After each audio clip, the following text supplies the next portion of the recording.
Well, hello there. Welcome to my living room. Sorry it's been a minute, but I have some things. It's been a minute since I've been able to do a thrift haul video, and there's reasons for that. I haven't been going thrifting a whole lot. Purse strings are a little tight right now, and a lot of things are going on in my personal life, so I do wish you'll bear with me. However, we are going to treat this like an LGR thrifts in a way. So, here not too long ago, I was on vacation for a week in North Carolina. I was near the Charlotte area, and I had a fun time going to different places, going to Goodwills, thrift stores, even though we had some other plans afoot. But I have a few things I did want to share with you.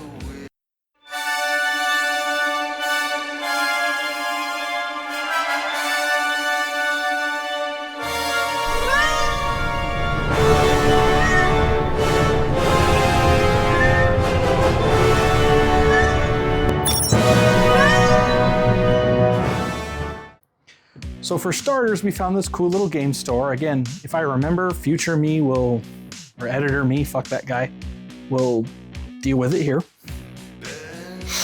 I'll try to remember the places I went. Most of them I don't remember the names exactly or where. Maybe I'll find them in my phone. My wife found something that finishes my game collection, something that I do want to show at some point on the channel. I grew up with Nintendos, I grew up on an Xbox and things like that, but I always wanted Sega. I became a Sonic fan as a kid. Go figure, ADHD and Sonic pretty much go together. So what I have is a, quite dirty, I might add, Sega Master System. Now, I will admit this thing is really dirty, but nothing that can't just be cleaned. And it's complete. I've got the console, I have a bag here with the RF adapter, a controller, and a power brick. And it does work. Now here at the house, I don't have a lot of options to hook it up to things and show you right now. That TV does have an antenna cable port. This is probably what I'm gonna do in a future installment. And this thing does work. It came with 2 games. Both of them I do not see up here. Maybe I'm crazy. It looks like I am crazy. But I bought 2 games with it. And I actually see them now. Because, as some of you may not know, the Sega Master System is an 8-bit console. So I have Outrun, which is an excellent little racing game from the arcades. And I have Afterburner.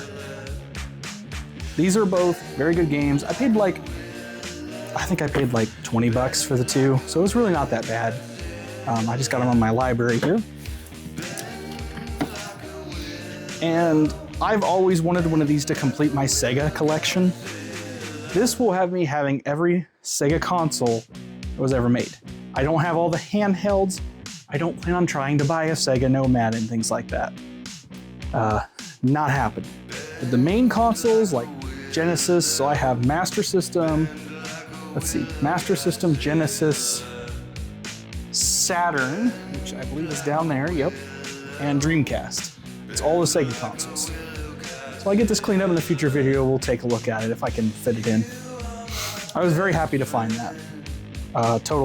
And the guy was super nice. He hadn't tested it yet. We had to stay there. I think we were there for like 2 hours, and he did get it out, hook it up, plug it in. His wife ran it for like 15 minutes or so. Tested it with a few games. He let me pick from an assortment of games. I didn't pick the expensive ones. I won't lie. Afterburner is a little pricey, but most of these 8-bit games aren't too bad. And I really look forward to getting this dusted off, hooked up to here at some point, and just enjoy it. If this TV can't handle it, I have a little tube TV here from my NES that I can work with, and they make RF to composite adapters, so we've got everything we need here. That was my main find. I was really happy to find that. Now, we had some other stuff we found. Most notably, my wife bought a U-Draw. It's like a tablet thing for the Wii. that you take the stylus out and you draw on it, literally. That was kind of neat. That one came from a different place. All I bought at this game store was this one. That came from a place called Goodwill Grid. And Goodwill Grid is Goodwill's electronics and whatnot kind of centralized thing. There's a couple down south there. I think there's one in Florida and there's 2 in North Carolina. There probably is more, but you know, they refurbish electronics and sell them there at a reasonable price.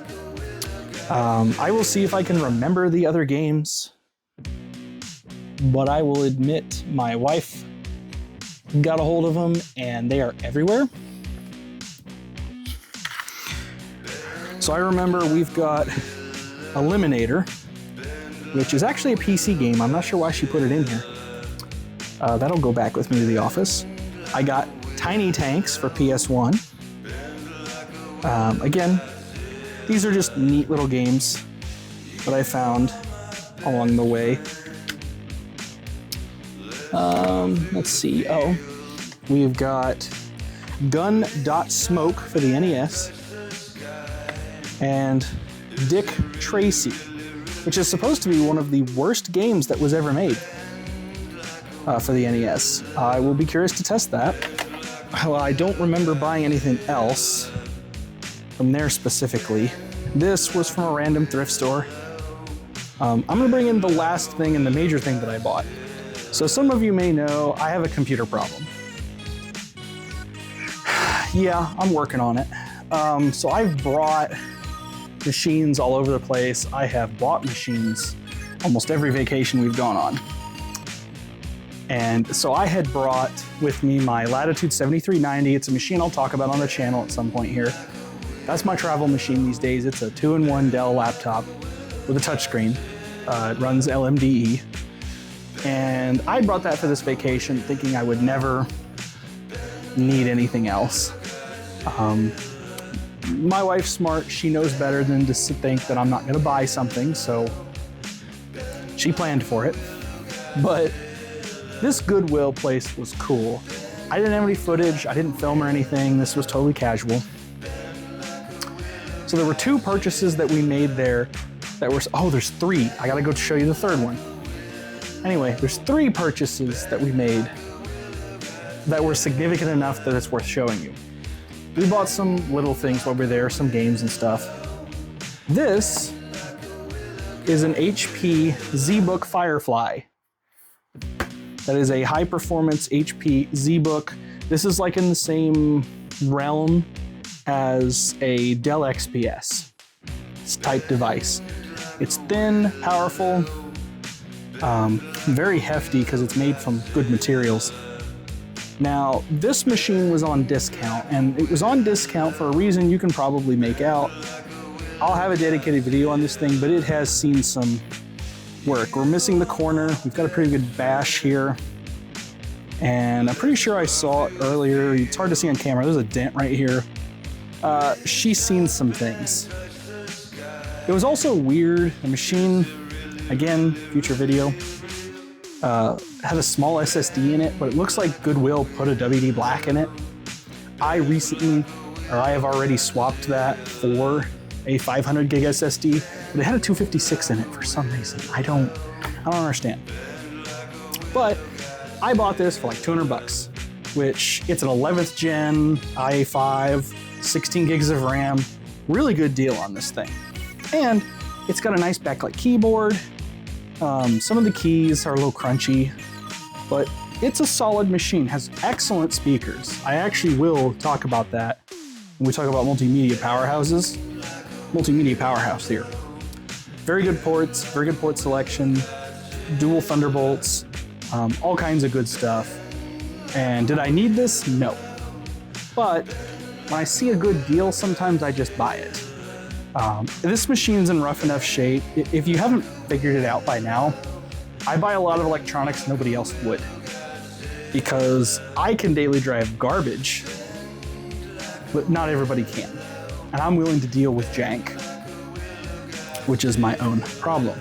Now, the other stuff that I bought is a little different.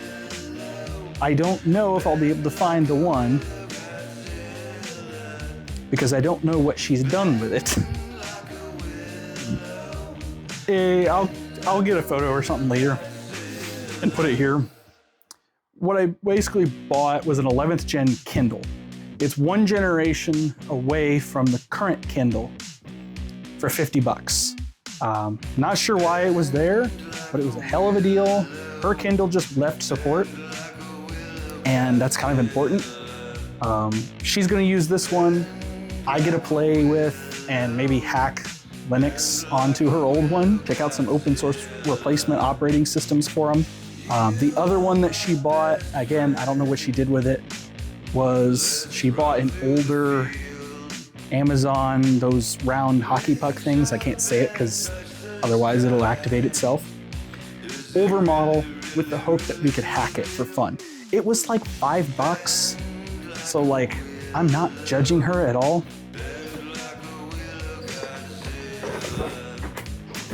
I could not do it.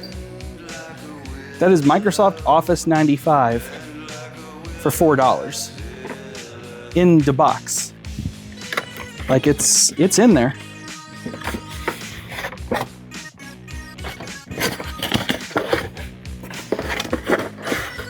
This is such a pain to take everything back out. This is back when they actually like did everything the right way. Why does everything want to fall down now?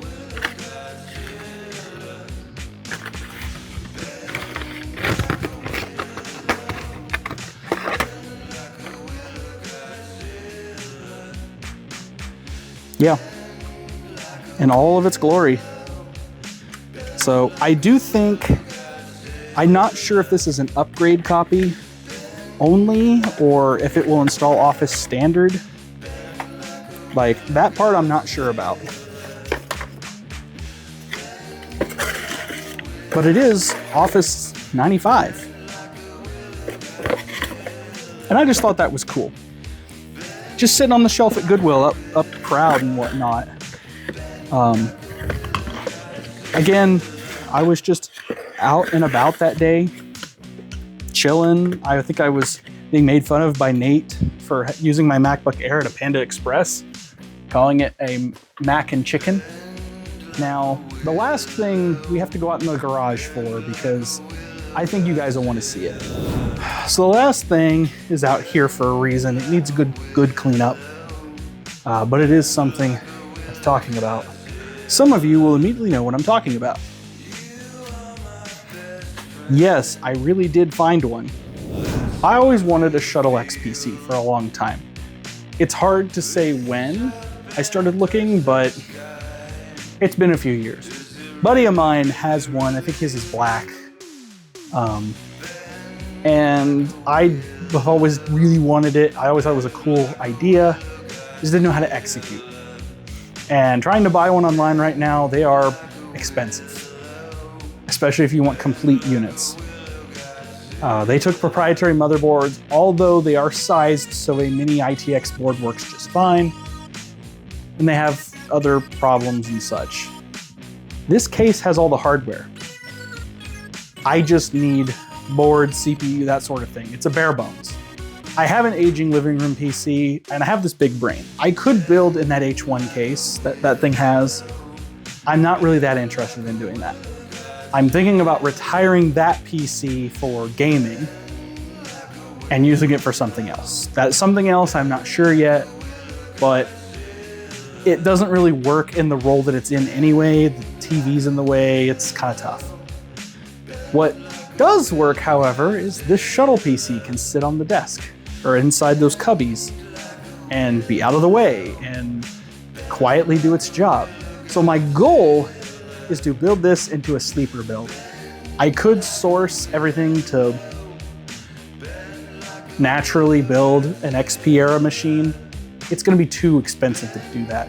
By the time I've spent $800 to $1,000 kitting this thing out with XP hardware, I have a 98 PC in the closet that could just do better because it's also a Pentium 4. So I would rather at this point stick a low-powered Ryzen chip in here and whatnot. This project's probably gonna be out a ways. The current RAM market, my current job situation, with everything going on right now, this was the last monies I get to spend for a while. That is one of the cool things that I got to grab. That was 10 bucks, by the way. I saw that and I snatched it immediately. Now, I do have one or two other things that I did find before we went on vacation. You kind of saw one of them. I got a 5-port TP-Link gigabit switch, you know, for 10 bucks. These are like $30 switches. But that's what I've managed to do in the last couple months. I've had some fun. There's certainly, you know, one or two other things that I've done, but that's all the important stuff. There's probably a few more items. Like I said, if I can find pictures of them, I'll toss them in here somewhere. Not gonna be able to do these super often, but as I find things that I think are cool, I'll happily share them with you guys. So if you do like the video, do let me know down below. And with that, I'm gonna get out of you guys' hair and let you get on with your day. Cheers.